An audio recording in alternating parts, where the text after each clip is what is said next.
దివంగత ప్రధాని రాజీవ్ గాంధీ విగ్రహావిష్కరణకు ప్రభుత్వం తరపున అన్ని ఏర్పాట్లు పూర్తయ్యాయి. సచివాలయం ముందున్న 2 ఎకరాల విస్తీర్ణంలో ఇటీవల నెలకొల్పిన విగ్రహాన్ని సీఎం రేవంత్ రెడ్డి ఆవిష్కరించనున్నారు. ఈ కార్యక్రమానికి మంత్రులు, ఎమ్మెల్యేలు, ఎమ్మెల్సీలు, కార్పొరేషన్ల చైర్మన్లు, పార్టీ నేతలు, అనుబంధ సంఘాల నాయకులు హాజరు కానున్నారు.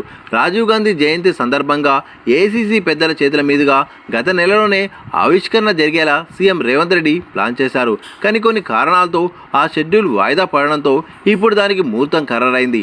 సీఎం చేతుల మీదుగా సోమవారం సాయంత్రం 3:45 విగ్రహావిష్కరణ జరగనున్నది. పీసీసీ చీఫ్గా మహేష్ కుమార్ గౌడ్ బాధ్యతల స్వీకరణ కార్యక్రమానికి వివిధ జిల్లాల నుండి నేతలు, శ్రేణులు ఇప్పటికే నగరానికి చేరుకున్నందున విగ్రహావిష్కరణ ప్రోగ్రాంకు వారు కూడా హాజరు కానున్నారు. ఈ విగ్రహం నమూనా విభిన్నంగా ఉండేలా స్వయంగా సీఎం రేవంత్ రెడ్డి చొరవ తీసుకున్నారు.